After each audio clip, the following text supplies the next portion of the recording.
it live? Is it live? From Calandro's Supermarket, corner of Segan and Perkins, welcome to the Thursday edition of Live at Lunch, 104.5 ESPN Baton Rouge. Charles Hanniger along with Jimmy Odd. Jordan Kitchens back in the studio. Gordy Rush starting the show with us today here at Calandro's. It's their rare whiskey raffle. Their huge event that they do every year that'll be starting tonight. The event starts at about 5 o'clock, and we'll be drawing the tickets starting between 6 and 6:30. It's a chance to get some of the most rare, you say rarest or most rare?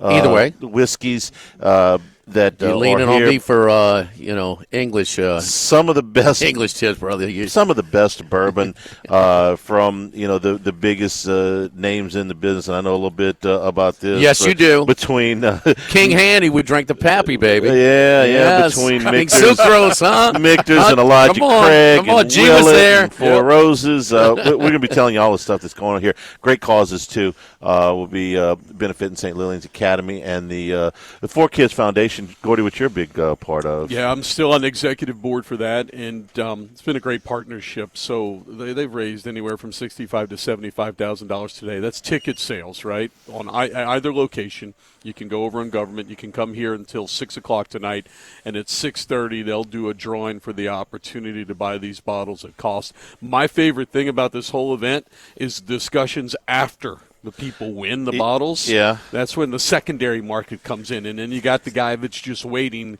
to have the conversation. Let's say Jimmy wins, little Pappy's, then he's waiting out. Pappy's is going straight to the portal. He's having Yes.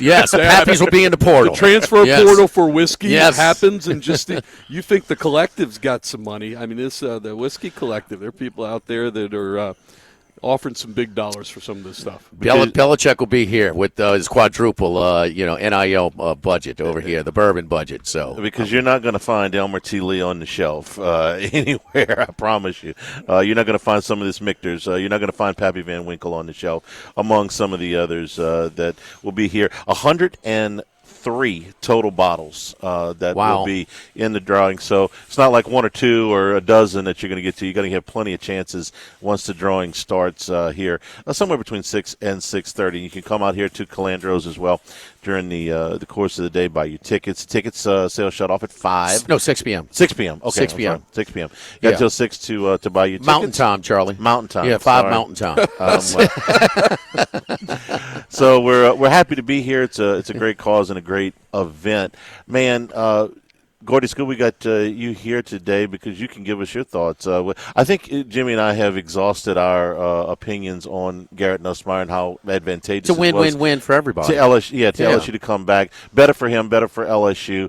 What do you think about it? He made it official yesterday coming back. Well, I thought that's what he would do, and I think that's in his best interest just to play more football, right? He only played that 1 year, and I think to continue to play. And especially I think one of the things for him to get better at is just recognition and getting the ball out. And for some of the blitz packages he saw on the back half of the year, I think LSU did a better job as it went on in the second half of that, but just to play more. And I think Doug knows that. His dad's been around the game. You want him to play more football. And from what I hear you guys study and do more of this, is that next year is not an impressive quarterback class. You have a good year. You should be a first-round pick next year. I think so. They're talking about probably Lenore Sellers, one of the top, and we like him at South Carolina. He's going to be draft eligible next year? He'll be draft eligible next year. And that's right at the top. He and Nussmeier. Now, Jalen Milroe, of course, will be in that conversation as well, having come back.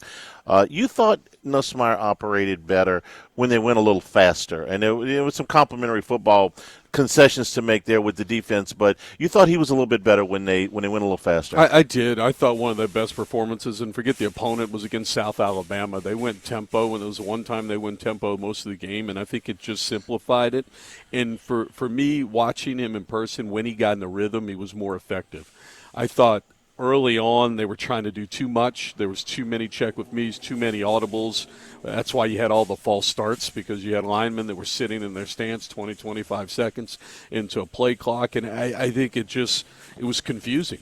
And, Brian Kelly made a comment somewhere in the middle of maybe the Texas A&M week or or maybe around the Alabama game.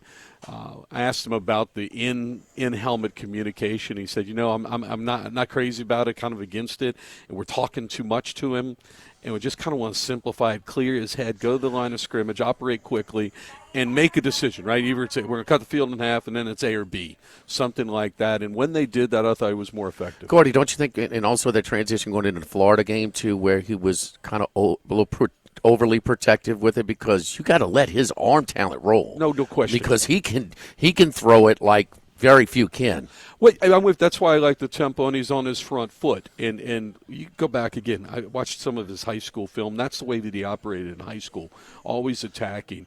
And I thought at times LSU tried to be too perfect on offense. Defense would adjust and stem the front and do something. They'd stop the play. They'd audible. And every time you did that, it would just take some of that aggressiveness out. Now, I felt like they were counterpunching the whole time.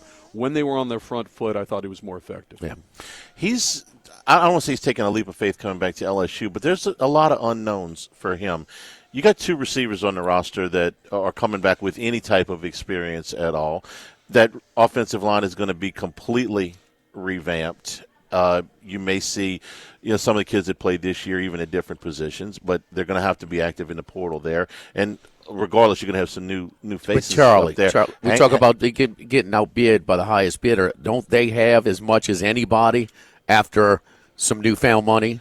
No, and you have to have confidence they're going to be very productive in the portal. I believe that they are, but he doesn't know receivers right now. He doesn't know linemen right now. And are we certain that Joe Sloan's going to call the plays next year? Well, I think that's probably the conversations both he and his dad, I'm sure, have had with Brian Kelly. Okay, I'm going to come back. I want to play more. What's your plan?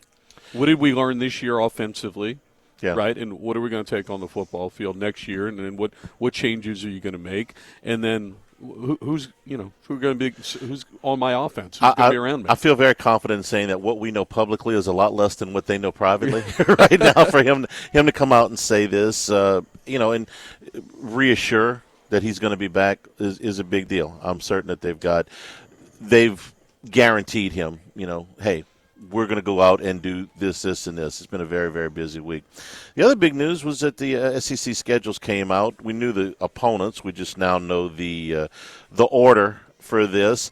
It's the splits are the same. LSU will play 5, then get a bye, 3, then get a bye, then play the last 4. All the SEC opponents flip home and away. I guess the biggest thing is they moved the Florida game into September, and the Arkansas game is back in the middle of November. Everything else is kind of the same. Oklahoma's at the end, and Alabama's where they usually are, that first play-in date in November. There's a bye before that. Anything jump out? I thought for LSU it was a fair draw. I didn't think anything was – one section was over the top. Everybody was concerned about the last 4 games last year with that run through the SEC, and you wind up with Western Kentucky in that bottom 4. Look, I think it's, for Florida to come here, it's going to be hot. I think it plays to LSU's advantage. I don't think Arkansas in November matters because they're coming here. That was a place you didn't want to go in November. LSU never really did play well in the cold weather up there, which, obviously it'll be cold in Oklahoma. Which is a little You looking forward to that trip, are you? Yeah, I look forward to it. You ever been to Norman? I've never been to Norman. I have been to Norman once. Yes. Okay. It's a nice stadium. It's nothing that will blow you away. But they traveled well. It'll be fun to go up there. I'll renew my annual objection on one place, which is that the September 20th game against Southeastern should be in week 0 before Clemson. Give you, the tune-up game gives you a better chance to win again at Clemson. I'm happy that LSU's not having to go in there with a first-time starter at quarterback. That's a hell of a place to start. It would be 4 break, and then 4. So if our friend Verge Osberry is listening, I know he's not a big fan of that program, but we are. Okay. So we'll continue to beat that drum a little bit. Jimmy, we complained about the schedule last year, in the summer, the breaks that Texas got. But this is, you see some of the things that are simply have to be fixed when they go to the permanent schedule, which is that Alabama's going to Georgia this year. Hadn't been there in 10 years, okay? Those type of inequity, Georgia still ain't been to Texas A&M. Those type of inequities just can't continue. Some of the other things, Missouri doesn't play a road game until the middle of October. That's kind of bizarre. And the Georgia-Tennessee game moved all the way up to September 13th, as early as they've played it in about 3 decades. And then Florida-Tennessee has been moved to the second to last week of the season, and they haven't played that game that late outside of the 9/11 year in about 50 years. So, a few little quirks to the schedule next year. Yeah. Well, Texas still at this 2-year deal, man, has been something. So, Yeah. Gordy, you think them not being battle tested hurt them against Georgia? Absolutely. Yeah, I thought the same thing for Georgia last year. Having the league stepped in their only non-conference game they got rid of with Oklahoma, and I thought if they played that team Georgia, I thought was better than Alabama. If they played 10 times, 7 times, maybe, but not that day. They were just not sharp. Usually, I would go before the LSU played.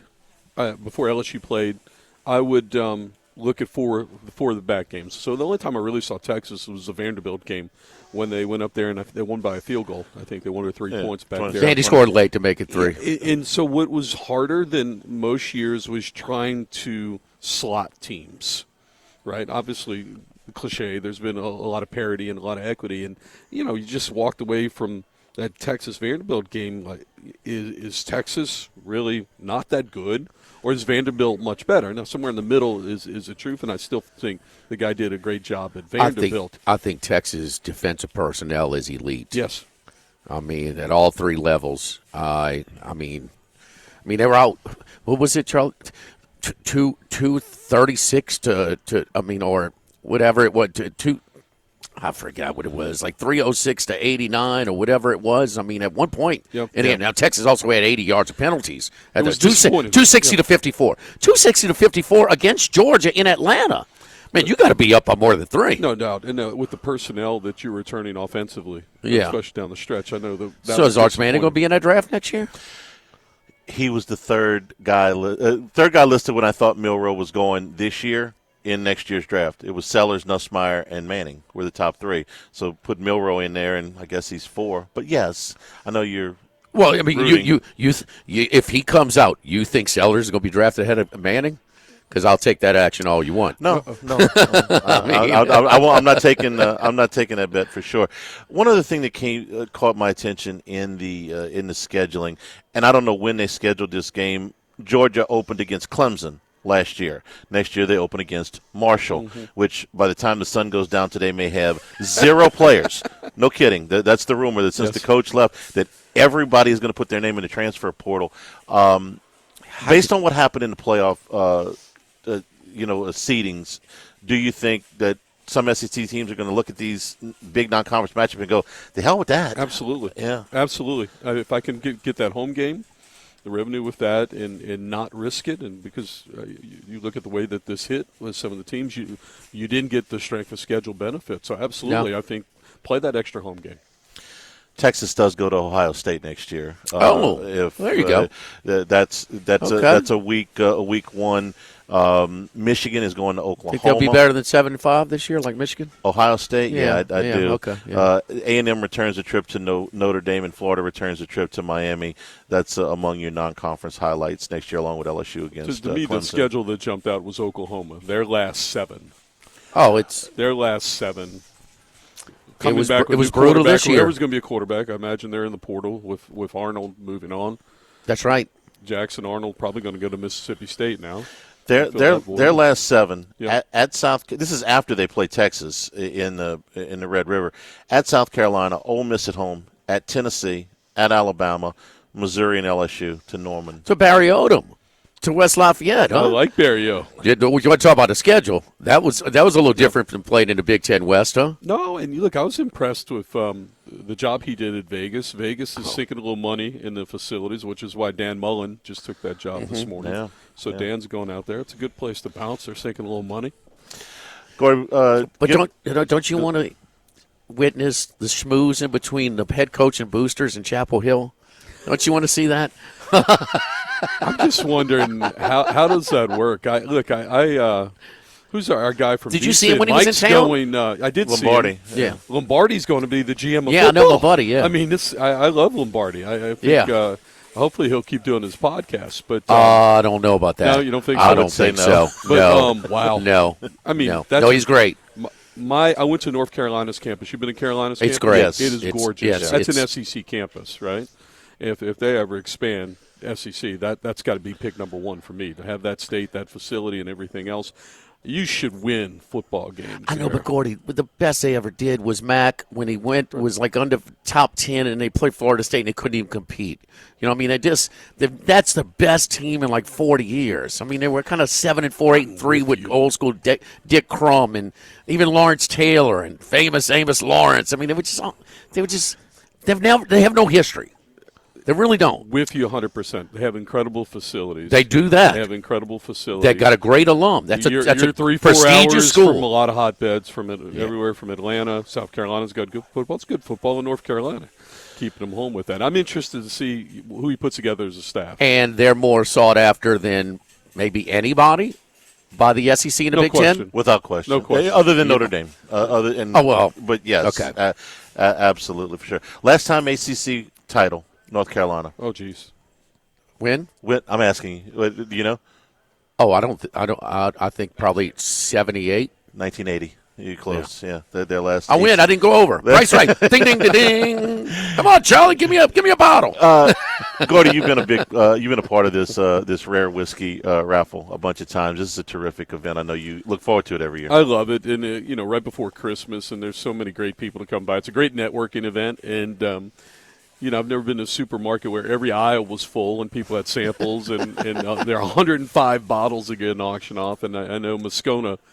I'm not necessarily a whiskey drinker and didn't understand the culture that goes with it, but it is fun to watch. Good people, and again, the money goes to For Kids, and then For Kids turns around and pumps it back into charities like St. Lillian's here, Emerge, so many great organizations. First Tee Kids of Baton Rouge, and so happy to be involved with it. And the Highland Insurance Group bringing us the coverage today. Jonathan Carbo and his family with the Calandro family here. Independent insurance agency located right here in Baton Rouge. Personal, commercial, and employee benefits needs. The Highland Insurance Group been serving the Baton Rouge community for over 30 years. Experienced consultants. They know the ins and outs of the insurance business, so they can help you navigate the process, and they partner with multiple carriers. You customize your coverage. It fits both your needs and your budget at the Highland Insurance Group. Thanks to Jonathan and his staff for helping us out. Tickets on today. sale right now until 6 p.m. So tickets on sale right now until 6 p.m. Great chance to get some rare bourbon. I mean, rare beyond. It's an impressive list. Live at lunch from Calandro's, 104.5 ESPN Baton Rouge.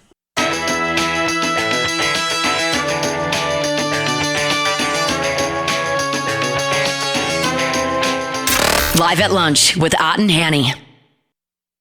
We are here at Calandro's, their rare whiskey raffle going on today. If you want to buy tickets online, you can go to the Calandro's Facebook page all the way until 6 o'clock tonight when we'll start raffling off. Huge list of very rare bourbons. They'll be raffling off over 100 bottles of bourbon tonight.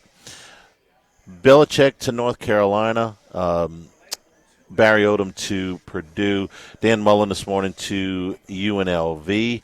Coaching carousel turning. And Mike Lombardi, we just touched on it a minute ago, but he is going to be part of Belichick's staff. He's going to be the GM, not an on-the-field coach, but the GM, which is now kind of a standard position in college football. You need it to track all of the between the portal and your roster management. This will still be a little. Lombardi's got GM experience at the NFL level, right?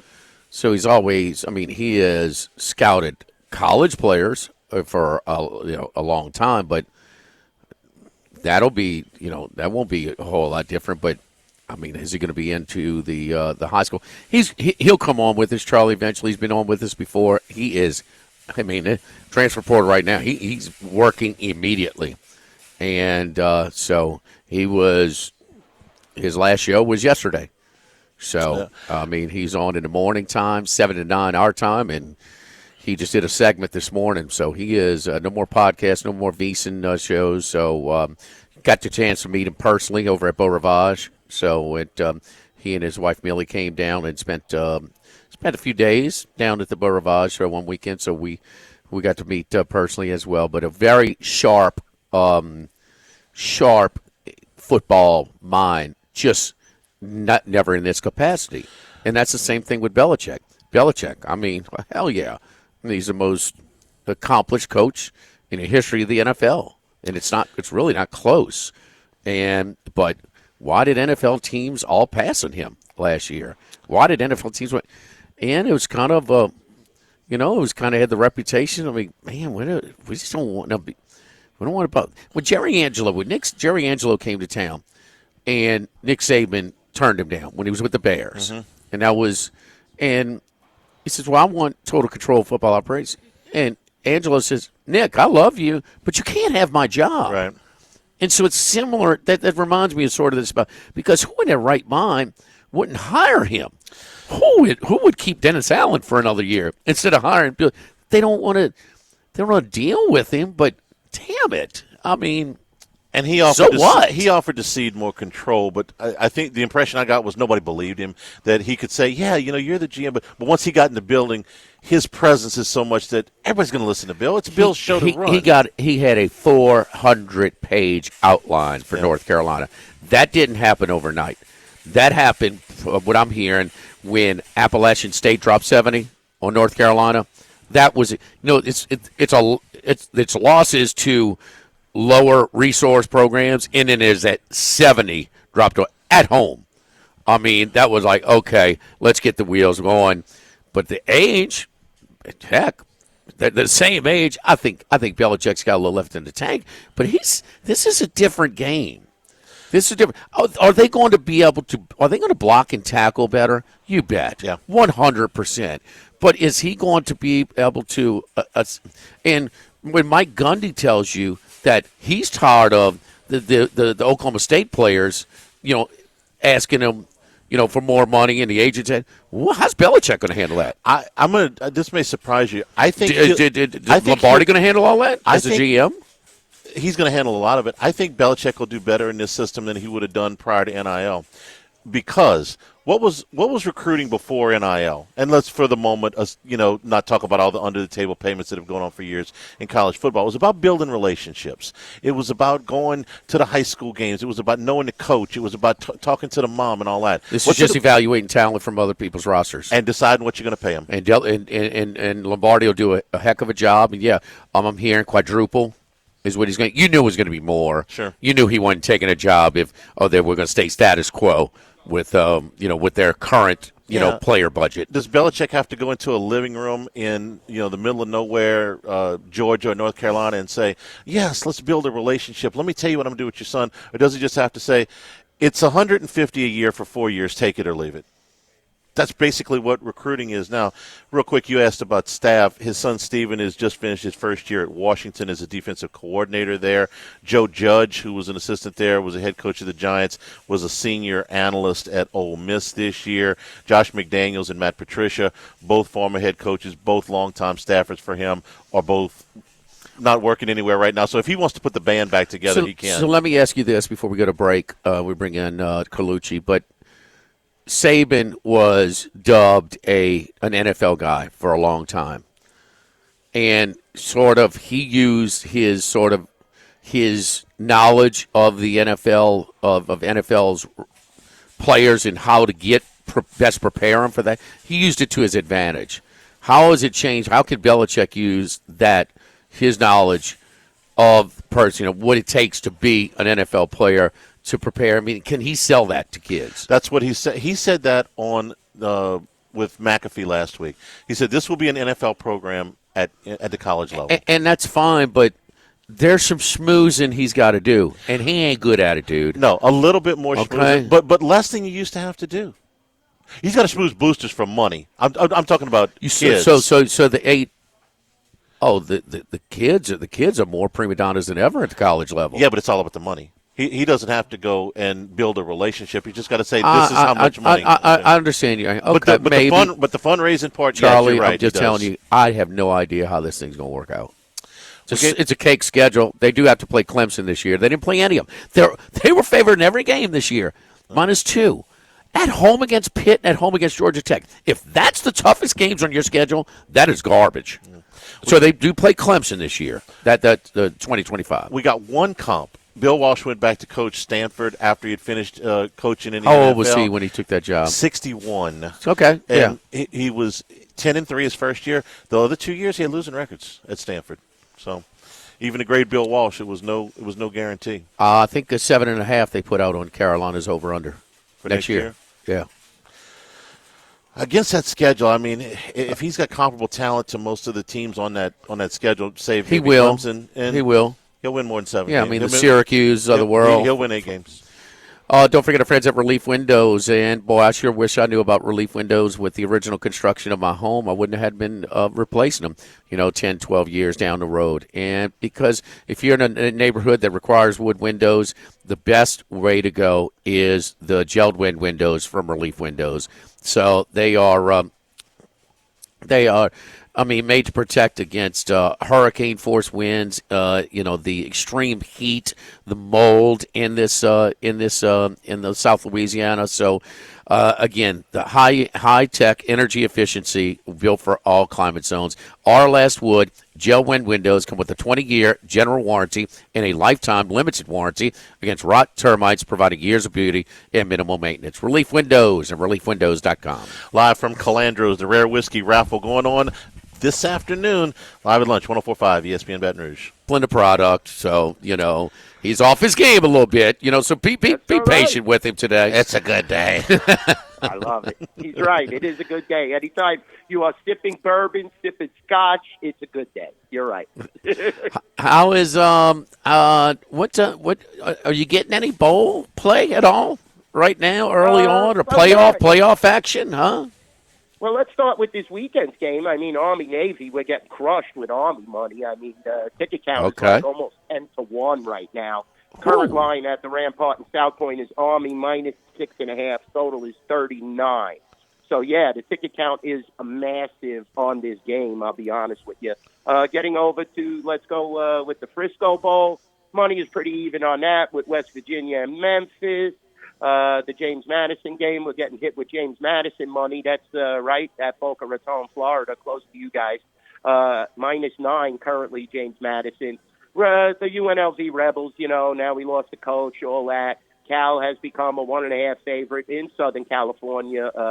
Both teams really don't have to travel in this game, but, with the Rebels having to go through so much, they lost to Boise twice. I don't know how they're really going to react in this game.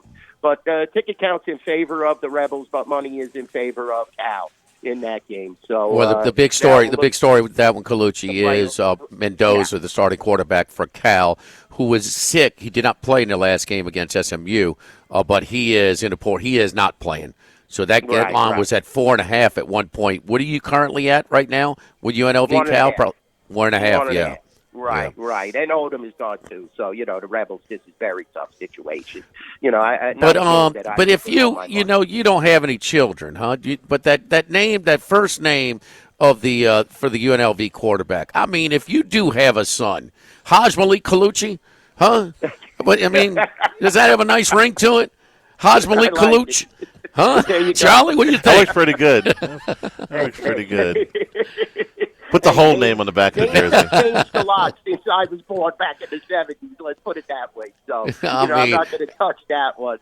Notre Dame, 7.5. I think that's a lot of points, guys. But you have to keep our eye on, like you said, all these injury reports, these portals, everybody playing, not playing, coaches moving around. We saw Belichick now. He's the king of North Carolina. We're going to see how that plays out.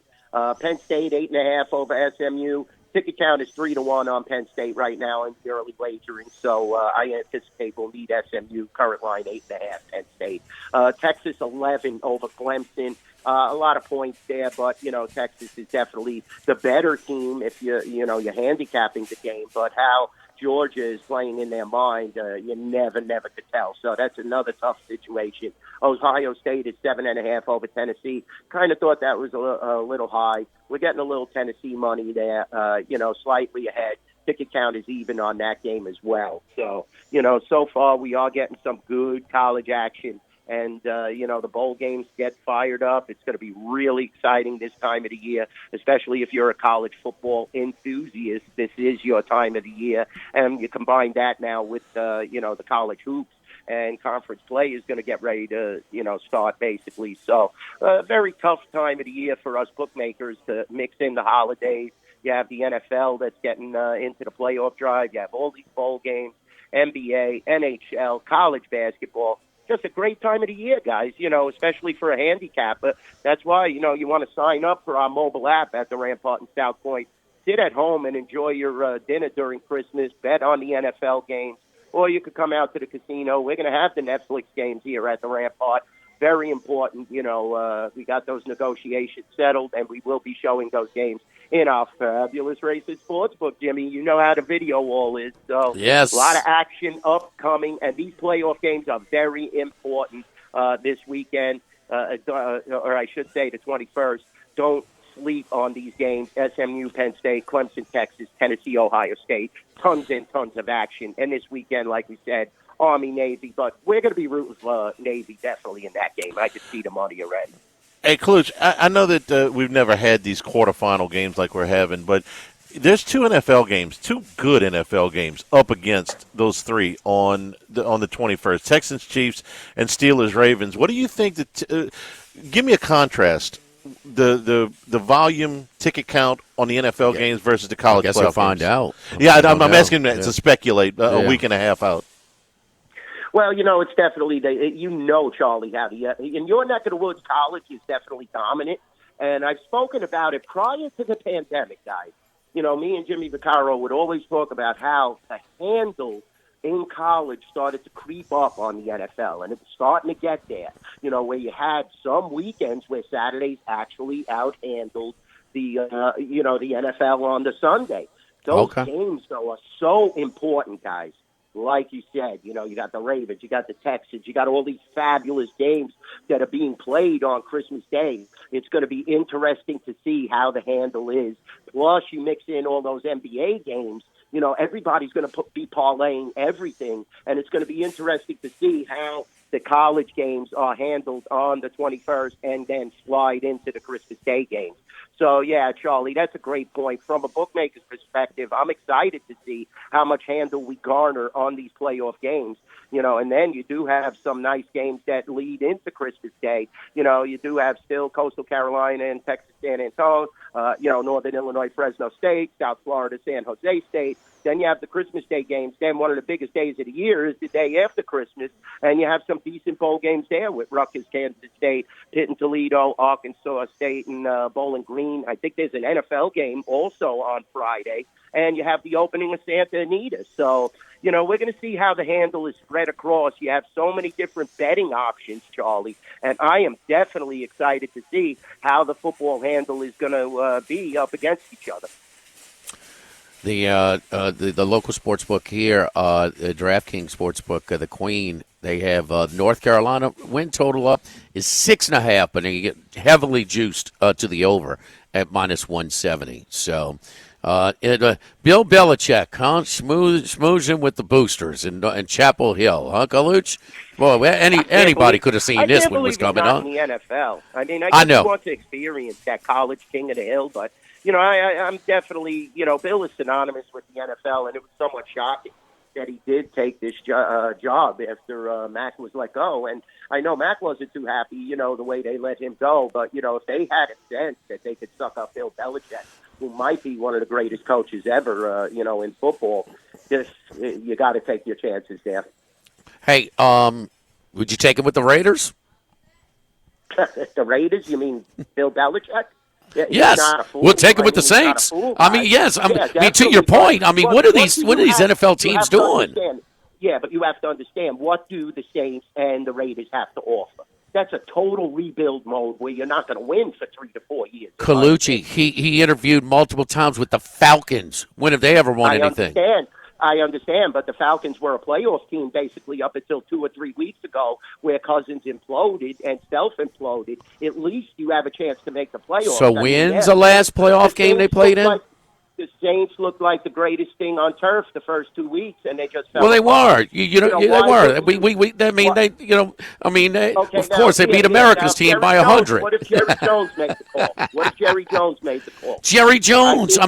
Why did Dallas? I could give you like 25 teams that should have hired Bill Belichick before North Carolina. No, I understand that. But we're in the middle of the NFL season still, whereas the college season ended, and you don't know how much North Carolina offered this man, and you don't know what his mindset is. He's going out with a 24-year-old girl. If he's vibe and be around the kids constantly, that's where you go. You don't know She's what 24? is entertaining in his mind. Ish. Yeah, I Ish? think so, Yeah. right?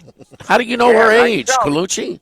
You on Us Weekly? God, Bill Belichick is one of our idols here, guys. Once you push 50, if you could date a 24-year-old when you're 50, guys, that looks like her, come on, you got to give Bill some props. That's how I know her age. I mean, she's a knockout, and great job by Bill Belichick. But if there would have been an over-under on her age, Jimmy would have known it. If he could have bet the total over-under, he would have had that. She was older.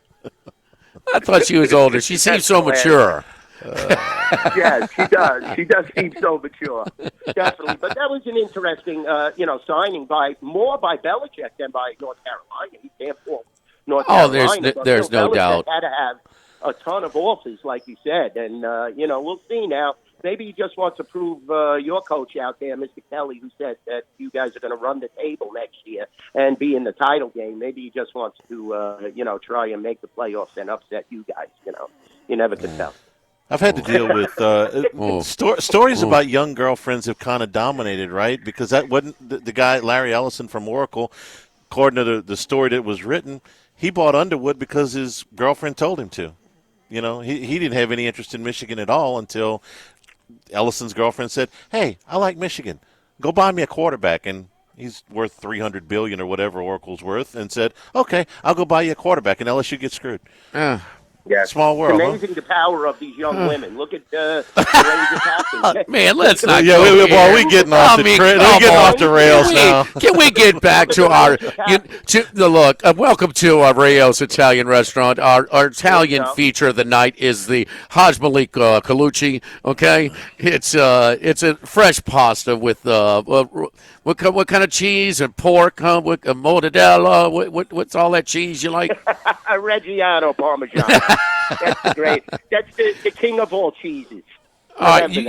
You got any hockey picks? You got any winners on the ice tonight?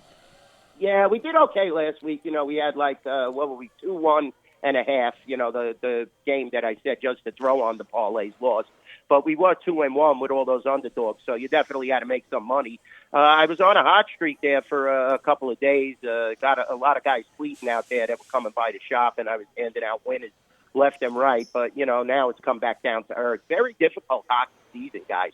You look at all these maneuvers, and getting back to that, I was mentioning how Jacob Trouba had a no-trade clause because his wife had an internship at a hospital in New York, and it was definitely forcing the New York Rangers' hands, but they were able to unload him to Anaheim. He finally waived that no-trade clause. So getting back to the ladies, a lot of these guys, they structure their lives around their, wives or picks. Come on, picks. All right. Washington Capitals, 19-6-2. Columbus Blue Jackets, 12-13-3. Very tough game. We took a fly on Columbus there last week. That was one of the losers, 6-3 against Edmonton. Columbus now coming back home. I like the Capitals in this spot. Minus 165 at the Rampart in South Point. This is a 4:07 time at Pacific time, 7:07 in your neck of the woods. I like the Capitals, minus 165. Winnipeg Jets and the Vegas Golden Knights. I kind of like the Vegas Golden Knights again, boys. They definitely know how to beat this team and compete, even though Connor Hellebuck is the front runner for the Vezina this year, and Winnipeg 21-9. Vegas Golden Knights have been monstrous, overplaying themselves, 18-7-2. Look at the total on this game, guys, 5.5. It's going to be a tough, hard-knocking game. Let's go with the Vegas Golden Knights. They've done very little wrong. Aiden Hill is starting to step up his level of play. Just unbelievable, phenomenal talent Aiden Hill is. He's already got a cup here in Vegas. Why not take a shot? definitely they have an excellent chance. The Florida Panthers, this is a tough spot for them, I believe, going into Vancouver.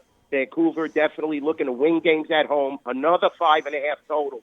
Look at all these totals that are 5.5 now, guys. The scoring of the past years has gone out the window. The goaltenders and the tight defense have become the signature of the NHL once again. So I like Vancouver in this spot. There's 3 picks for you, Jimmy. There we go. All right. I can hear it right now, Dwayne, this is Mama Colucci. Look, when you go to the Golden Knights game, you make sure you bring little baby Haj Malik over. I got his marinara bottle in the microwave right now. Little baby Haj Malik Colucci. You're the best, Colucci. Love you guys, definitely. Let's go ride in some winners for this holiday season. We need some Christmas money here. Ho, ho, ho. Ho, ho, Hanny. Yes, indeed. Thank you, Kaluch. Good luck to you this weekend. We appreciate it. Don't forget our friends over at Workbox and Workbox Services. My buddy Martine Padial, man. They're just fine-tuning things over there at Workbox. They can handle all of your movable storage needs, commercial and residential.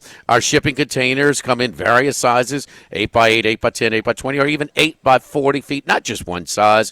These units can be customized for any use. Lunchrooms, offices, work sites for plumbers or welders, dual purpose, part office, part storage, climate control, shelving, lighting, using different materials, whatever you need, whatever you desire. Give my buddy Martine Padial a call at Workbox 343-4886 and WorkboxLLC.com. Live at Calandro's for the Rare Whiskey Raffle. Live at lunch, 104.5 ESPN Baton Rouge.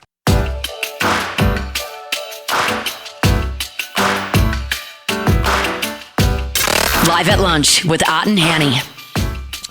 We're here at the Rare Whiskey Raffle going on today here at Calandro's. We'll be starting the event at 5 o'clock. The raffle starts between 6 and 6:30.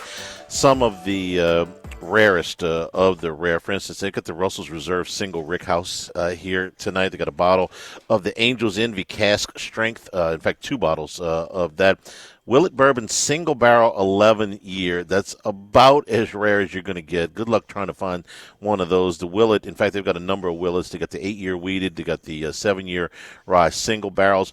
If you like Four Roses, and who doesn't, Four Roses Small Batch Limited Edition. They've got 6 of those. They will be adding Pappy Van Winkle to the list. You can go to the Facebook page for Calandro's, and you can buy tickets all the way through the start of the raffle tonight. That's all the way through 6 o'clock. And you do not have to be present to win. So if you're worried about being able to buy tickets and not get here, you don't have to be on site. You can. It's going to be a terrific event. Everybody loves coming here. And that's going on. And it is benefiting St. Lillian's Academy and the 4Kids Foundation down to the Zurich Classic in New Orleans. It's also brought to you by the Highland Insurance Group, located here in Baton Rouge for your personal, commercial, and employee benefits needs. We'll come back. We'll get some more picks. Matt Humans with us when we return here at Calandro's Live at Lunch, 104.5 ESPN Baton Rouge.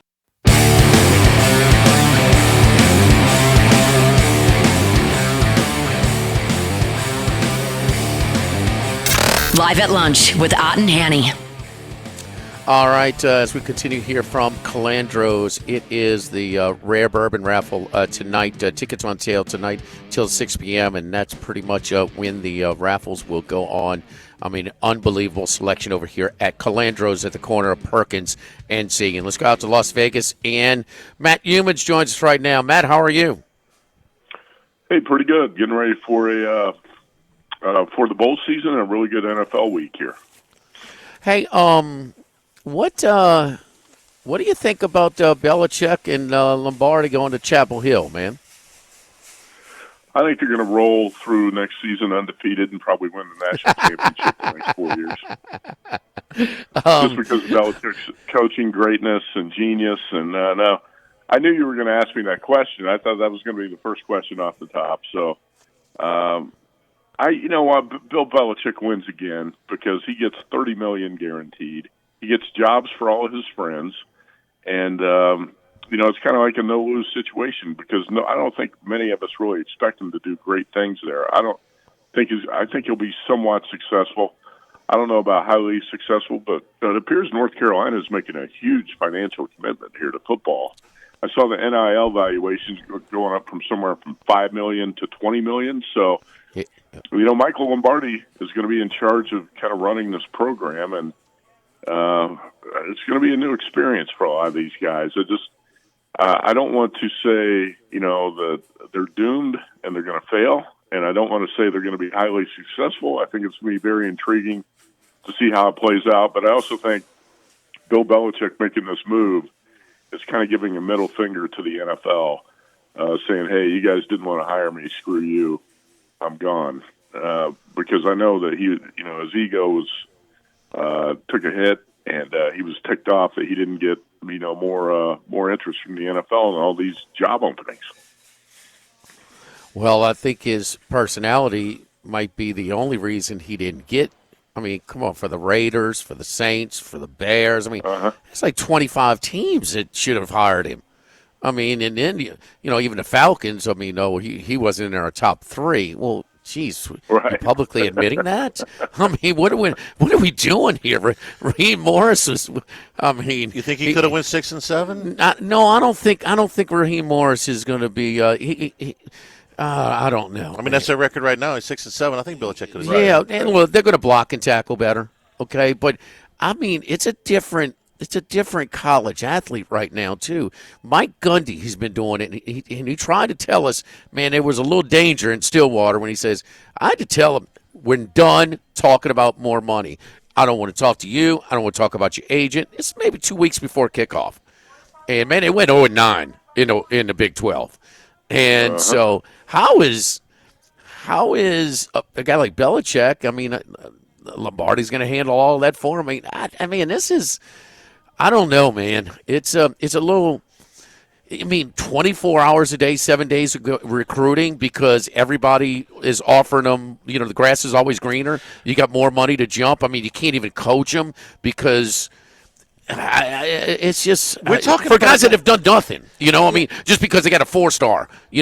By some service coming out. Remember, we're talking about a coach that used to trade Pro Bowlers if they asked for more money. Yeah, okay? Yeah. So.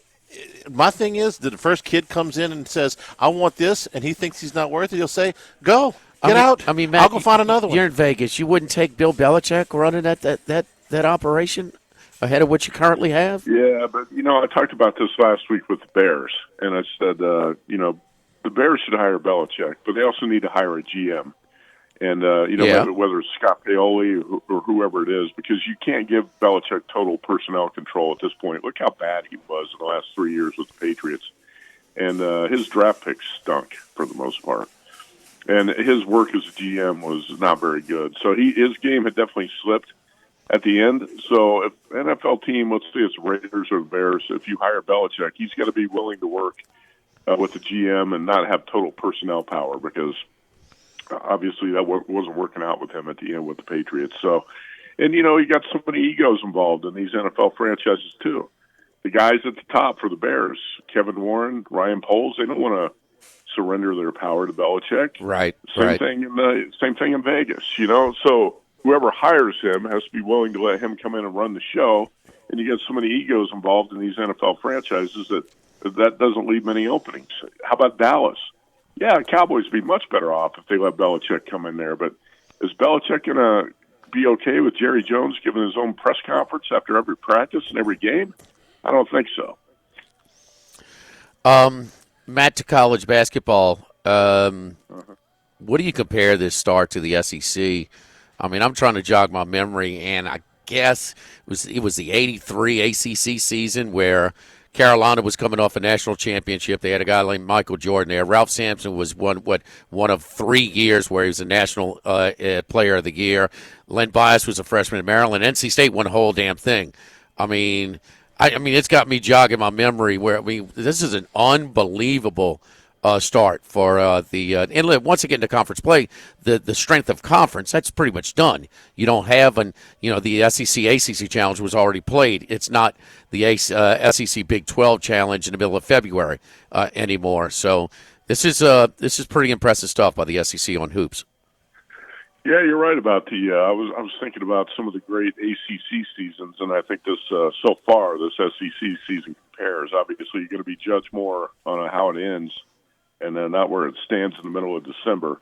But so far, SEC's off to an incredible start, and you can go really deep in that conference. Even Ole Miss, which is number 19 in the polls this week. Ole Miss is an excellent team. Mississippi State at number 25 at 8-1. Both those teams are 8-1. Ole Miss and Mississippi State. This is such a deep league, the SEC, having a lot of success outside of conference. It's really impressive to watch so far. I'm not sure if Tennessee is as great as everyone's cracking it up to be at this point. I think you're going to see Tennessee get exposed when they start to play some of these better teams. Right now, I always think the polls are a joke because when a team loses, it's like, oh, we got to drop that team from number one. We got to, you got to drop. You don't have to play this musical chairs game with the polls every week. Right now, I think Auburn should be number one. I think it's pretty obvious. Auburn's played a tougher schedule than Tennessee, and is the number one team. If you put those two teams on the neutral, are you going to bet Auburn against Tennessee? I know I am. So I think the SEC looks great right now going into it, but again, you're going to be judged by how things go down in March and not where they stand right now, because we know Auburn got knocked out in the first round last year, right? Yeah, I think Alabama has the highest ceiling. I think that Oates does a little better job of developing his team over the course of the season. And when we get into February or March, I think that Alabama, even when they lost one of their guys, he's got an unbelievable roster. And Bama lost Latrell Wrightsell, who was their number one three-point shooter, 42%. So that's a tough loss to lose Wrightsell. But Mark Sears is going to have to pick it up. Sears has been a little bit disappointing here in the first 5 or 6 weeks. They won that Illinois game when he put up a goose egg, and so you look at the negative, he's struggling, or they beat a decent team by double digits when him not scoring anything. So it's they dictate tempo, with their style, and he took a lesser roster to the Final Four last year. So I mean, not. Him and Willie Wade used to go at it, so that was funny watching him play earlier with Wade bringing his McNeese State team in there. So, all right, college football. You got some picks for us? I got some plays. I didn't make a bunch of bowl bets yet, but I did bet a couple of the playoff games. I bet Tennessee plus 7.5 at Ohio State, and there might be an 8 out there. There was a couple 8s around Vegas yesterday, but I'm looking to fade the Buckeyes. I think could be a negative that they're playing in Columbus, too. Not saying it'd be better if they're playing a night game in Knoxville, but there's so much negativity around that Ohio State program right now. I know some diehard Ohio State fans who want this team to lose in the playoffs so Ryan Day gets fired. And I just don't like the way Chip Kelly's calling plays either. I don't like the way Will Howard's playing a quarterback position. In the Michigan game, Chip Kelly called 19 inside runs between the guards for a total of 18 yards. What are you doing? This guy's he's a dinosaur. I can't think of a coach who's kind of a falling star more quickly in the past 10 or 15 years than Chip Kelly, because if there are open jobs right now in college football, would many places really even want Chip Kelly? Because he doesn't have the motivation to recruit. He's not a good play caller. I think he's a dinosaur. And that was Ryan Day's guy who came in that was going to fix the offense. Will Howard not getting it done at quarterback. You've got all this wide receiver talent, and you don't use it against Michigan. And you're running the ball up the middle with a banged-up offensive line, and you're getting 1 yard of carry, and you keep calling the same plays. I think Ohio State's going to be a bet against. I'm on Tennessee plus 7.5. I'm on Indiana Notre Dame under 51. I think that's going to be a really run-oriented game. When you watch the Irish, they don't want to throw it much. Riley Leonard's kind of like a poor man's Josh Allen, the way he runs around, escapes pressure. He's very athletic when he gets outside the pocket, but he's erratic as a passer, too, like Josh Allen was when he was at Wyoming. I'm not saying he's going to be the next Josh Allen, but he reminds me of the Allen who played at Wyoming. And then you got Jeremiah Love and Jadarian Price, who were two big-time running backs. I think the Irish are going to be able to control that game on the ground. The one thing Ohio State did really well was not allow the Hoosiers to to run the ball, and that's how they beat Indiana and made that offense look pretty bad, actually, in that game that day. So I think Notre Dame's going to be able to do the same thing here. Irish grind out a win, and I like that under 51. There could be some weather, too, to impact that game in South Bend on that Friday night. Also, I bet Notre Dame to win the whole thing, and I bet that at 12-1 at the Westgate Superbook. 12-1's long gone. There were 10-1 out there at a couple places. I think right now maybe 9-1's best. So a lot of people are jumping on the Irish bandwagon, which I don't like to see necessarily after making the bet. But Notre Dame wins that first game against Indiana. I'm not saying it's going to be a bye. That's going to be a tough one to win. But the Irish advance and face Georgia. Carson Beck has played the quarterback position like a clown for most of the season, and he's probably going to be out with the elbow injury. And then Gunnar Stockton, is that his name, the little feisty backup, who is kind of like a really very, very poor man's version of Stetson Bennett. I don't think he's going to be able to get it done. I really don't think that Notre Dame's going to lose to a Georgia team quarterback by that backup in the second round. And this Georgia team's not as good as it's been in recent years. I was on Georgia +3 in the SEC championship last week. And how many ways did Texas try to screw up that game, right? And that's why I never buy in fully to Quinn Ewers and Sark and their ability to get the whole thing done. Texas should have won that game last week, and you can't do it against those poor quarterback production that Georgia was getting. Also played Oregon over a half win in the college football playoffs. So Oregon just got to win one game, obviously. -130. DraftKings has got that prop up. So basically you're saying Oregon, okay, -130 to beat Ohio State or Tennessee in the Rose Bowl in Pasadena. And the look-ahead line is Oregon 1.5 against Ohio State, 6.5 against Tennessee. I think Oregon's a lot better, playing a lot better especially offensively now than it was early in the season when the Ducks beat the Buckeyes 32-31. I think Ohio State's regressed. So I like that bet, and I like Oregon's chances to get to the championship game, obviously. Well, what my takeaway from Saturday was that, of the elite teams, teams that have a chance to win it all, there's a lot of inconsistent quarterback play. Dylan Gabriel is the most consistent, the most dependable guy. I mean, he could do a little bit with his legs like he did against Ohio State, but I just saw him. I mean, he carved up that Penn State defense for a while. They look fast, too. So, I mean, I just trust him. Much Howard, you don't know what you're getting from drive to drive. Right. Viewers, Beck, I mean, just don't know. And but Gabriel is pretty strong. There's half a win minus $1.30. You think the seeding is flawed? Just a little bit. I mean, just a tad right there. Maddie, who's your best Heisman? Jeez, who's your best NFL pick this week? Hey, speaking of that, by the way, I think Boise State's seeded 3 and Arizona State 4, right?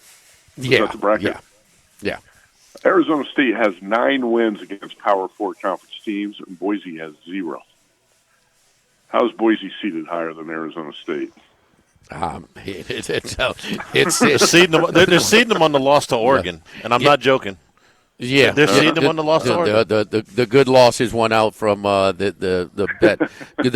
They evaluate the losses more than the wins. So yeah, I mean, just a ton of reason to not schedule anybody in non-conference. So although listen, I mean, I think like Alabama and some of the others, they're off base with talking about it was they had some bad losses within the conference this year. Who we got in the NFL, Matt? No, you're right about that, too. And I get tired of listening to Lane Kiffin whine about that's Ole Miss played Furman, Middle Tennessee, Wake Forest, and Georgia Southern. Yeah. Okay? That's who Ole Miss played outside of conference.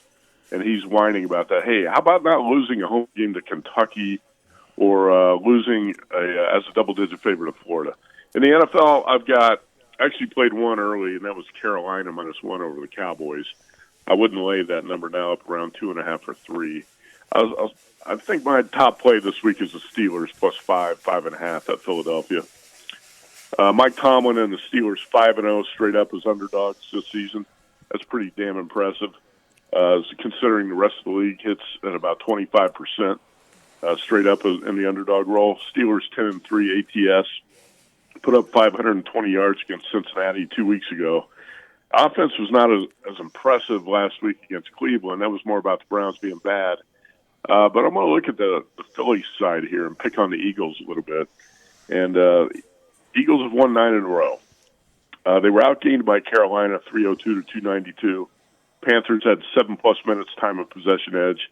Jalen Hurts passed for 108 and 4 sacks he took. Against the Ravens, Eagles were outgained 372 to 252. Also a 7-minute time of possession edge for Baltimore. Hurts passed for 118 and took 2 sacks. In the last 2 games, he's got 226 total passing yards, taking 6 sacks. And if you watch him, he's not seeing the field well, reading defense as well. He's not decisive, making quick decisions with his throws. I do think there's a disconnect in the Eagles' passing game. And you got to wonder where this team would be without Saquon Barkley. He has really carried the offense, and I don't think Barkley is going to dominate the Pittsburgh defense here. I took Steelers in the points. I think the Steelers got a great shot to go into Philly and stop that Eagles win streak. All right, Matt, great job. We appreciate it, man. Good luck to you this weekend. We'll talk to you next week. Okay, Thank you, buddy. You bet. All right. Don't forget our friends at Relief Windows. Already did that. But Legacy Title, Chad Reynolds, the Legacy Title for all of your real estate closings. 296-0060. Full service title company servicing all of South Louisiana. Fast, friendly, professional service is what you get from their great staff. Ashley Donald, Mariana Haynes, Adrian Galata, Michael Platt, buying, building, refinancing. Nobody chooses but you. Choose Chad Reynolds and Legacy Title 296-0060. We're talking about Riley Leonard. Poor man. I like the comparison style-wise to Tim Tebow. Certainly a poor man's Tim Tebow. Tebow 2007.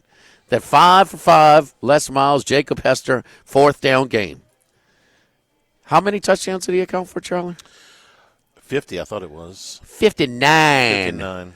32 through the air, 23 rushing touchdowns for a quarterback. All I remember 59 touchdowns in the SEC. For 3 years, Florida on 3rd and 3 or less, I think, was like 102% conversion rate. It was 3rd and short, 4th and short. He never missed. He would have been the analytics darling. They would have never, ever punted on 4th and short. One time in 08, he did get stopped against Ole Miss. Against Ole Miss, Ole Miss, and they came back and won the whole thing. I'm exaggerating with the 102, but just a little bit. Yeah. I mean, he made every short yardage play Seemed that for 3 way, years. For 3 years. We're here at Calandro's corner of Segan and Perkins. It's the Rare Whiskey Raffle going on tonight. Get your tickets on Facebook right now, Calandro's Facebook page, all the way through 6 o'clock tonight. Live at lunch, 104.5 ESPN Baton Rouge. Live at lunch. Thibodeau store and the Pierre Part store, sister properties. You know, the Pierre Part store has been around since for 113 years, just celebrated their anniversary. Thibodeau store, 900 St. Patrick Highway in Thibodeau. A lot of unique items that you can get, those hard to buy for men in your family, your dad, your husband, your brother, your son. Man, so many great grill options, so many great tool options. The tool carrying kits are available right now. ThibodeauStore.com has free delivery, and you can also get some terrific discounts all the way through the end of the month. If you're visiting the Thibodeau store in person, be sure to check out the unique Cypress furniture, the gliders, the rockers, some of the different benches that they've got. Lots of grills, lots of pots, crawfish pots, jambalaya pots. The big green egg cookers are there. Get them delivered. It's easy shopping for you this holiday season. The Thibodeau store and the Pierre Part store. Again, check them out online for free delivery at ThibodeauStore.com.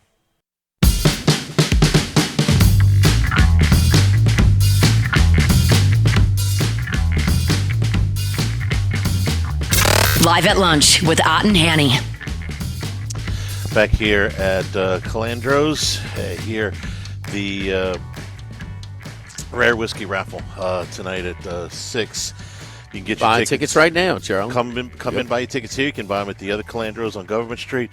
You can also go to the Facebook page for Calandro's and pick them up. And we're going to talk to Taylor here in just a second. Hey, when you were talking about the SEC and you made that ACC reference, 85 Big East.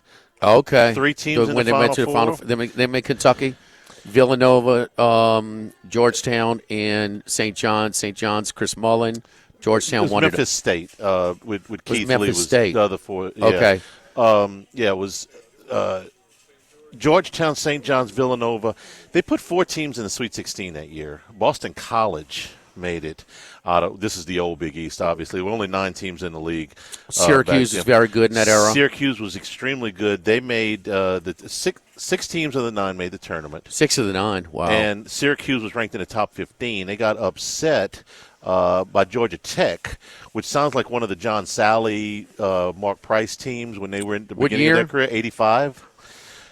When yeah, they were it was maybe 86. It was Price and Sally. Yeah, and that LSU beat them in the Omni. Yeah, so that sounds like one of the Bobby Crimmins teams got them.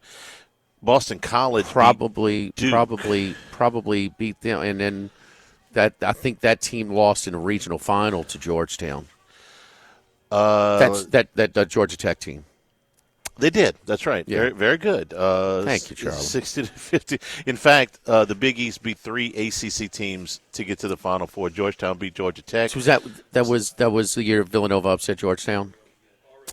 Yes. Yeah. In because they thought the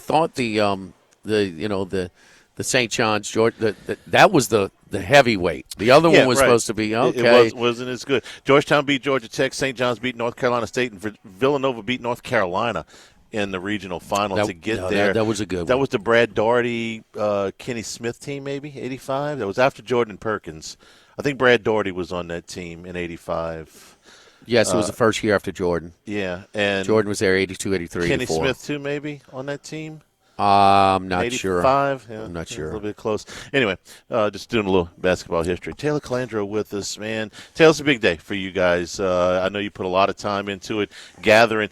Just this list of whiskey. Not shabby, bro. That would be. It's an impressive one. This is a terrific event. You guys have been doing this for a while. So tell me a little bit about what today's like for you guys. Yeah, so this started 13 years, and it's refreshing being on another show besides Matt. I'm talking to somebody besides Matt. Matt's getting a lot of grief as people come by here today. I mean, he didn't say anything. Deserved.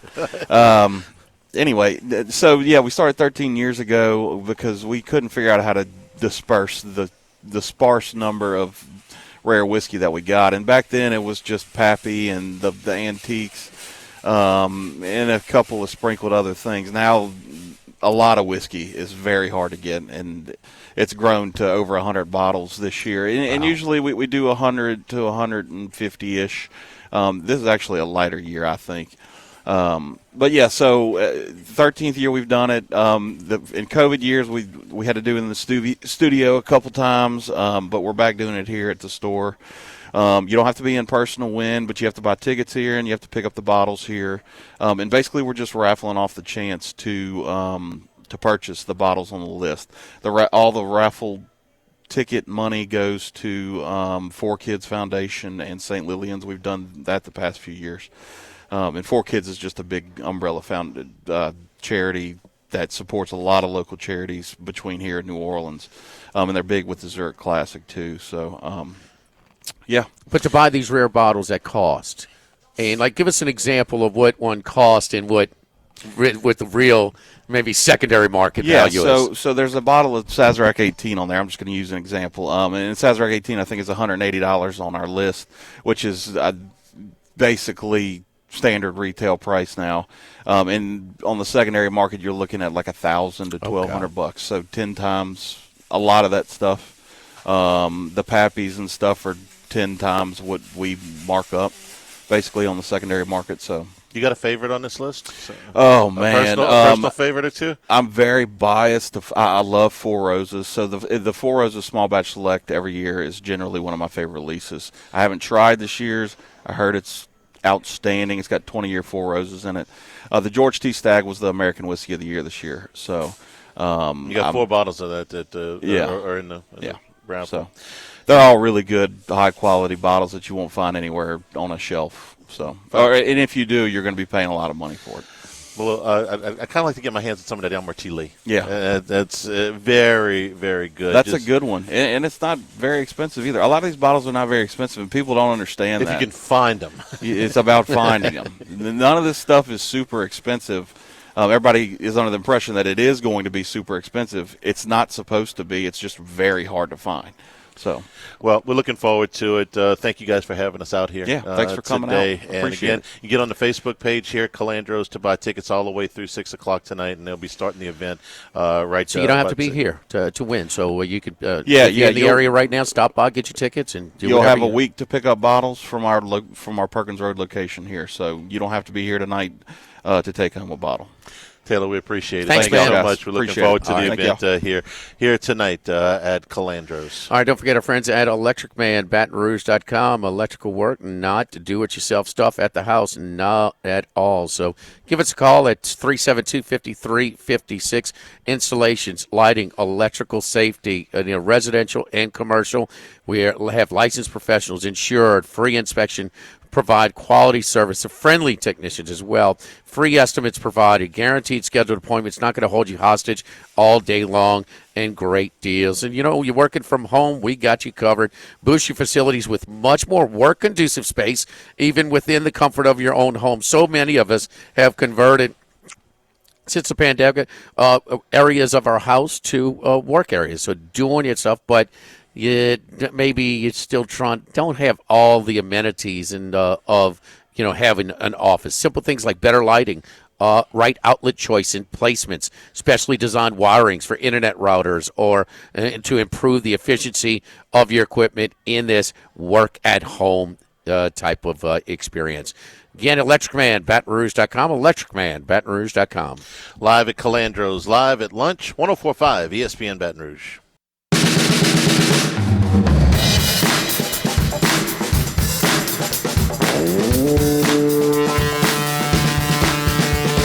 Live at lunch with Ott and Hanny. Let's go out to Las Vegas, pick it up with Kenny White, longtime odds maker in Las Vegas, now on our side of the counter, giving us perspective and giving us some picks. Kenny, how you doing, buddy? How was your Thanksgiving? Hi, Jimmy. It was very, very good. Thank you. And I was talking to you last week. I mentioned a name from a longtime friend who's passed away that he got me the Buddy D deal that I was on with Buddy D for years, and Bobby Hebert. And one of his friends, a lifetime friend, James Pro, was listening to the show. He listens to you guys all the time. And he told me your weekend show's the best show in sports because you give such great information. But we hooked up and we got a good conversation about Ronnie DeVaro and his gang. I felt like I was talking about some wise guys in Louisiana. So it was a lot of fun. Yeah, football Sunday. How long we been doing it, Charlie? About 4 years or so? I think it's been even longer than that. So, I mean, yeah. When the sports gambling became legal in Louisiana, I said, well, man, we got to be at a sports. So we used to go to Mississippi and Natchez and do it first. And so we do college recap, and then the first hour and second hour we get into hard handicap in the NFL. Former Rohan, we got to get Rohan's. Rohan Davey was coached by Nick Saban in college. Bill Belichick in the pros. He's on with us. Mike Delicano's been doing NFL contributions with us over 35 years. And everybody from you and Randy McKay and Matt Humans, Wes Reynolds, and Paul Nolan and Andy Isco giving us picks along with our picks. And we're crunching numbers, man. Yeah, so we get after it. So we loved it. It's a lot of energy going right into those early kickoffs in the NFL. Yeah, no doubt about it. James said he's been listening for years, and I get 4 or 5 years now to you guys. But, he said you guys are like husband and wife. You're always arguing. But I work with nobody else, so I give Charlie a hard time. But we fight like cats and dogs, but we finish each other's sentences. Yeah. That's the problem. It's like those two guys in the balcony for the Muppets. The two grumpy old guys in the balcony for the Muppets. Yes, indeed. Age, perspective, and grumpiness. Anyway, Kenny, real quick before we get into your picks. DraftKings put out a line at 6.5 of juice to the over -170 or North Carolina win total next year. This thing is going to be interesting, if anything else. It's a light schedule again. Keep in mind, Carolina, the only 2 games they're dogs in this year, so their toughest games, according to the odds makers, were at home against Pitt and Georgia Tech. That's not tough. And they only add Clemson this year. How's that going to work, man? Yeah, this will be interesting. Bill Belichick will make a difference right away. So I can imagine that. They've had a lot of talent. North Carolina's had talent. We've seen 2 good quarterbacks go to the NFL, And now, how many guys are going to want to go and transfer through the portal to North Carolina to, this is like Deion getting the job of Colorado. He had his pick of whoever he wanted. North Carolina is going to be that team now that everyone wants to go play for Bill Belichick. Interesting, getting a wide range of opinions on that. Kenny from WNBA. Jimmy, let me interrupt you real quick on the Belichick thing, though.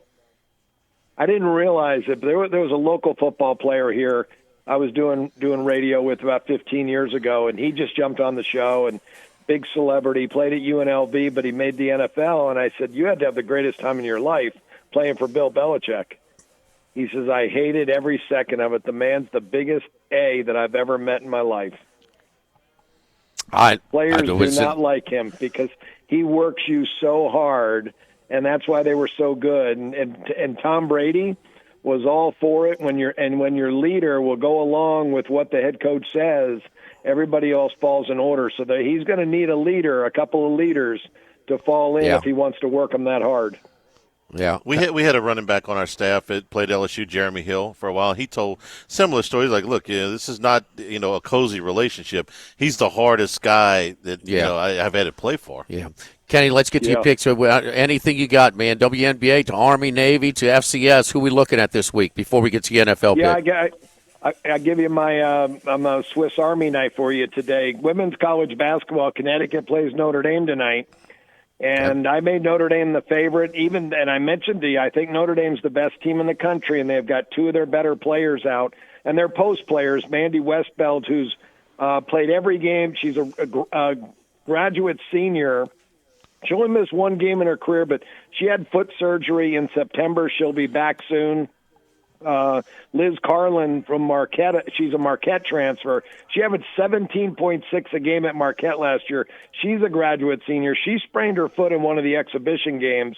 She'll be back in January. When those two girls come back, forget it, because they have the best guard trio in college basketball with Hannah Hidalgo, who's a sophomore, one of the best scorers in college basketball, Olivia Miles, who was out last year. She's one of the best point guards in the country, and then Sana Citron. But I still think even without their two post players out, they're still the better team. Maybe not the better team, but at home they're the better team. And you're going to give me 6.5 with Notre Dame, I'm taking it. No, you saw 6.5. I'm showing at DraftKings now 2.5 now, Kenny. I'm thinking opposite way. I did make Notre Dame 6.5. We're taking 2.5. My apologies. Okay. So you had Notre Dame on your personal power rating favorite. I have Notre Dame 6.5. Yeah. Okay, they're at home. All right, who else are we looking at? Army Navy.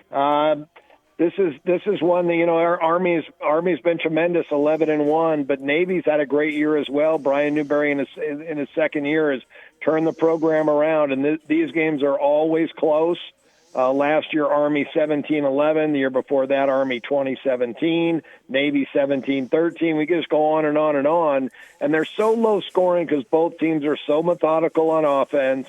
They can go on a 12-play, 80-yard drive, and it'll take 10, 12 minutes. So there's not a lot of possessions in these games. Points are at a premium. I'm taking Navy plus the 6.5.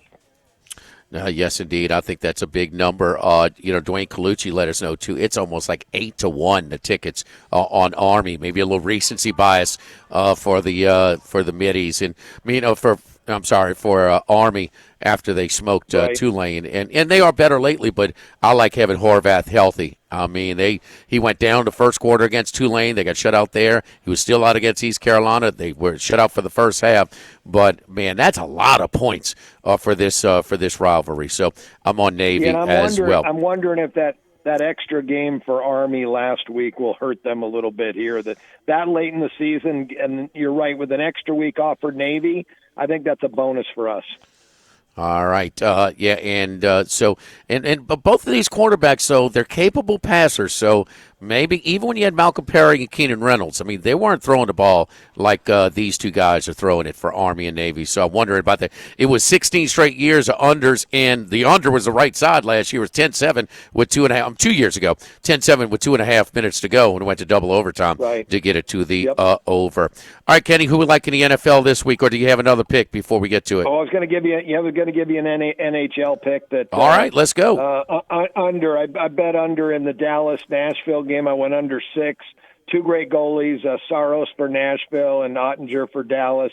Nashville, worst offense in the league. They have just been ridiculously bad. Under four straight unders games for this team. They just can't get it together. There's no continuity, but the goaltending's been there, and we can go under 6 in that game. NFL, I got another under for you, Pittsburgh and Philadelphia. I think right now 2 of the 3 best defenses in the entire NFL. Both teams play methodical. Both teams run the football, especially Philadelphia. Jalen Hurts, median passes per game, just 24. Most teams throw 29, 30 times. So Philly loves to run the football with Saquon Barkley, and that's what they're going to try to do. But with these defenses, I'm under 42.5. All right. Can you give us just your thoughts on the matchup tonight? Rams and Stafford, I mean, I was like a racehorse. He can't duplicate what he did against the Bills. 49ers banged up as heck, but they destroyed the Bears last week. This is a tricky one for me. I want your analysis of San Francisco 3 and 48.5 tonight over the Rams. Yeah, this I maybe mentioned many times. This was the highest-rated NFL team I've ever had, the San Francisco 49ers, but injuries have just decimated this team, and I was keeping my fingers crossed. Trent Williams would play tonight, but he's not. He is out. But they're going to get Nick Bosa back. I think that's going to be a big plus. Even with all of the injuries San Francisco has suffered, I still think they're the better defensive team. And I think they're the better team overall. So I did make the 49ers 4.5 in this game. I laid the 2.5, hoping Williams was going to play because he's worth 2 points to the betting line. I would have made it 6.5, but I'm at 4.5 right now. I like the 49ers. All right, Kenny White, tell us where to find all your stuff and get your services as well, that you can get the picks as they come through right over your phone. I appreciate it, Jimmy. It's KennyWhiteSports.com. We've got a couple products. The power ratings, $25 a month, gets you my ratings and lines on every game. That's 75% of the equation. You got to do a little bit extra work yourself in figuring out that tangible stuff you add to making a line. And then also my VIP club, which you get on the Telegram app, that you get plays every day from a lot of different handicappers. So great products. I appreciate you, Jimmy. Thanks for letting me be in on the show. Absolutely. No, Kenny, thank you for spending some time with us, brother. We appreciate it. Good luck to you this weekend. Thank you. You too. Have a great week. Talk to you next week. Thanks, Kenny. And we'll take a break here at Calandro's. We've got more transfer portal and NFL news where LSU is concerned when we come back live at lunch from Calandro's, 104.5 ESPN Baton Rouge.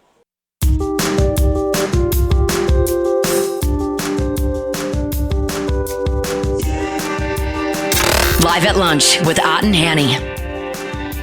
All right, a little bit of news here. Actually, pretty big news from LSU. First of all, Sage Ryan has put himself in the transfer portal. He did this last year and pulled himself back out. This time looks like it's a little bit more definite that he's going to go somewhere else. He has 1 year of eligibility left. The other news is that Emory Jones has made it official. He has put out a statement. He is entering the NFL draft. LSU starting right tackle for the last 3 years. No surprise there. That was done a year ago. I would say that right now Jones is probably a second-day pick, and I think he's probably a guard. Second round? Second or third round. I think second round is probably a little bit more likely. We'll see what he looks like at the Combine, at Pro Day and all that. But I didn't think he had a great year. I thought he had an okay year. Probably going to be a guard. He's going to be a guard, and I think that'll help him. I think he's going to have a good career in the NFL. I think he'll be a second-round pick. I think he'll be a second-day pick. I think he's more likely second than third. You got to have your range, Charlie. Got to have your range, boy. Yes, it helps. He'll be drafted when you're picking. Right, you watched Ryan in high school, and you thought that the injury he played with as a senior lingered for a long mistake. time. They rushed him back on a hamstring, and he pulled it. and hurt it severely. And you can compromise your speed long term if you rush back from a hamstring injury. And I saw it live. And it was on second touchdown that he busted away, and then they went on. He didn't play any of the playoff games after that. That was a quarterfinal game, so semifinals and finals, and they won. They're really good, but he was clearly their star. And I don't know if they beat Episcopal that night without him. Probably don't. I mean, they needed a botched field goal attempt from basically extra point range to hold on to win anyway. So, but I thought there was a mistake by Lafayette Christian to rush a kid back on that hamstring injury. And now listen, that doesn't take away from maybe taking poor angles for open field tackles and things like that. But I don't know. I mean, sometimes it's hard to project, man. He's not the player that he was projected as. I mean, that was a fierce recruiting battle for him.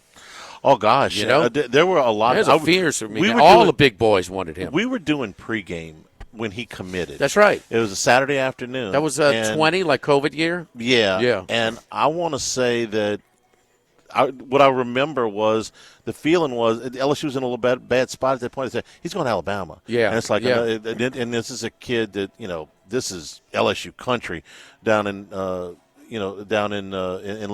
and he's, related to Trail Falcon and all that. And he pulled the jacket off and had the LSU shirt, and everybody was, so here's some good news. It wasn't a particularly good news year for LSU at that time, and it was a big deal. He played a lot of football for LSU, but I think you're right. Based on what he's bouncing around and trying to find the right spot for him, and he's just, he needs to be a little bit more instinctful to play the safety position. And I just don't think I just think they were trying to. I don't think he's a corner. No, he was pressed into service at corner at the end of last year and the beginning of this year. That was never what they wanted to do with him. I think he was just the most experienced hand they had available to him. He's not the biggest guy around, so he's got to.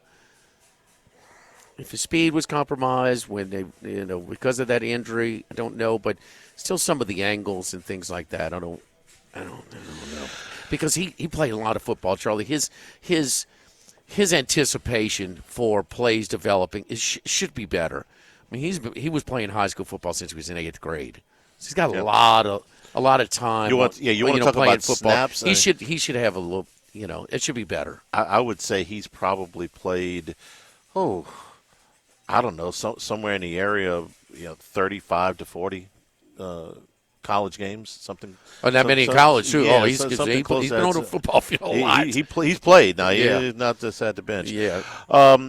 Thanks to the folks here at Calandros, and I'm going to be here throughout the afternoon. We're going to be on Eagle 98.1 later this afternoon. The raffle starts at 6 o'clock, so you can get your tickets on the Facebook page. Until then, you can stop by here at Calandros if you're at Segan, at Perkins, or tickets are available also at the Calandros on Government Street.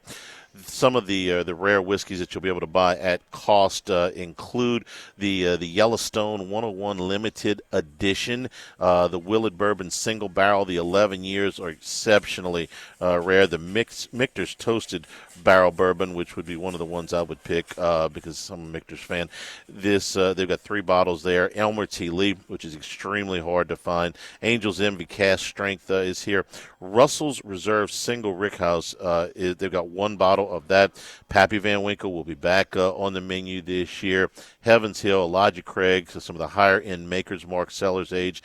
Some Jack Daniels Coy Hill. Hadn't seen that in a minute. So there'll be a wide range of really rare whiskeys to get here. And we also want to thank the Highland Insurance Group, Jonathan Carbo and his family, in combination here with Calandros, very close families. Personal, commercial, and employee benefits needs. The Highland Insurance Group serving this community here for over 30 years, so they can help you navigate the process of insurance with multiple carriers. Customize that coverage that fits both your needs and your budgets with the Highland Insurance Group and Jonathan Carbo.